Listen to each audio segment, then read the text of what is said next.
والد امام عاشور، كابتن عاشور. ايوه بقى، وقالوا لي ان هو كابتن كريم. كنت لاعب فعلا في نادي السنبلاوين. ايوه كابتن كريم. ازيك يا كابتن عاشور؟ ازي حضرتك؟ ايوه يا باشا. كنت حارس مرمى نادي السنبلاوين. حارس مرمى. اخبار حضرتك ايه؟ الحمد لله الحمد لله يا كابتن كريم. رايك ايه في انضمام امام للنادي الاهلي؟ طبعا الكرة دلوقتي احتراف يا كابتن كريم، واحنا امام عاشور طبعا نادي القرن نادي الاهلي، احنا مبسوطين اللي هو راح النادي الاهلي، مبسوطين كاهله، احنا مبسوطين بيه. ايوه. وربنا يوفقه وندعي له اللي ربنا يوفقه ان شاء الله.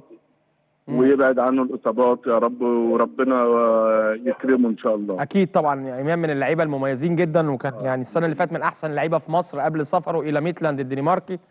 وعايزه يعني اكلمك شويه في موضوع الدنمارك وامام، وايه ليه ما كملش هناك، وايه الحاجات اللي منعته ان هو يكمل عقده. امام يا كابتن كريم ما تولفش على هناك. ما تأقلمش يعني هناك. ملائم ليه. فالنادي الاهلي نادي كبير طبعا. نادي بطولات وربنا يوفقه. النادي الاهلي بدأ يكلم امام من امتى يا حاج عاشور؟ الاول انا عاوز اشكر الكابتن محمود الخطيب طبعا رئيس النادي الاهلي، واشكر الاداره، مجلس الاداره. ايوه. واشكر الجمهور الكبير اللي هو جمهور الاهلي طبعا. احنا مبسوطين ان امام راح الاهلي. اكيد ما شاء الله. طيب قول لي، يعني الاهلي بدأ يتفاوض مع امام من امتى؟ التاريخ امتى؟ والله بقى دي الاتفاقات كانت مع الوكيل، مع الكابتن احمد يحيى والكابتن عبد الرحمن جابر. يعني لما رجع من الدنمارك، لما اتعور ورجع، ولا لما كان في الدنمارك؟ نعم. الاتفاقات او المفاوضات بدأت مع امام لما كان في الدنمارك، ولا لما رجع؟ بعد ما رجع. بعد ما رجع. طيب الناس برضو بتتكلم عن اصابه امام ان هي اصابه كبيره. اصابه خفيفه ان شاء الله. انا امبارح وضحت، اسمعني بس اديني فرصه اسالك. انت جاهز كده على طول؟ بالراحه كده ناخد وندي مع بعض. ايوه يا باشا. امبارح انا كنت اتكلمت على اصابه امام، وقلت له عنده قطع في العضله الخلفيه، وان كان من شهر 3 المفروض يقعد 3 شهور وبعدين يبدا يشتغل او يبقى طبيعي يعني، ويخف من الاصابه. هل نفس الكلام اللي انا قلته ده، ولا في حاجه مختلفه؟ لا ان شاء الله قدامه اسبوع 2 بالكثير خالص، وان شاء الله ينزل. هو دلوقتي حاليا شغال على نفسه وبيتمرن وربنا يوفقه ان شاء الله. ان شاء الله اسبوع اسبوعين ان شاء الله، وربنا يوفقه ان شاء الله. توقع له ايه بقى في النادي الاهلي؟ ان شاء الله النادي الاهلي نادي كبير. اكيد طبعا. انت توقع له ايه بقى يعمل ايه في النادي الاهلي؟ ان شاء الله ربنا يسهل له كده الامور ويفرح الجمهور، جمهور الاهلي. ايوه. اللي هو وقف في ظهره. ومجلس الاداره الكابتن محمود الخطيب ما شاء الله. استاذ امير توفيق ده ما شاء الله، ربنا يوفقه.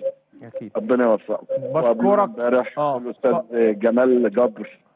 ايوه بصراحه الناس قابلونا مقابله كويسه امبارح، والحمد لله مبسوطين، وربنا يوفقه. ندعي له بقى اللي ربنا يوفقه ان شاء الله. تمام. ويكون عند حسن ظنهم كده ان شاء الله. الله يخليك. بشكرك يا حاج عاشور، ومبروك لضم امام للنادي الاهلي. انا شايفك سعيد جدا بالخطوه دي. الحمد لله الحمد لله. واسرته اكيد كلكم فرحانين بالخطوه دي. طبعا مبسوطين طبعا، احنا مستعيانا الفرح ما شاء الله. انا لسه نازل جاي من الشارع دلوقتي، الناس كلها مبسوطه. اكيد ما شاء الله. انت كنت معاه في التصوير امبارح، تصوير الفيديو؟ كنت موجود. كان امبارح. تمام تمام. طبعا فرحة كبيرة من والد عاشور وكل بلده بأن عاشور جه الأهلي، لأن الأهلي أهم فريق في مصر بلا منازع ولا منافس، ولا قطب غير الأهلي. مصر بلد القطب الواحد بالنسبة للكرة المصرية، مش بلد القطبين زي ما بيروجوا. والراجل اهو انتقل من الزمالك للأهلي، وفرحة مستيعة أهله عشان الفريق الشاسع اللي هم عارفينه ومتأكدين منه بين الأهلي والزمالك، اللي احنا كل فيديو بنأكد عليه. ربنا يوفق إمام ويكرمه ويركز ويلعب بقوة ويثبت ذاته ويفيد النادي الأهلي ويفيد نفسه. والسلام عليكم ورحمة الله وبركاته.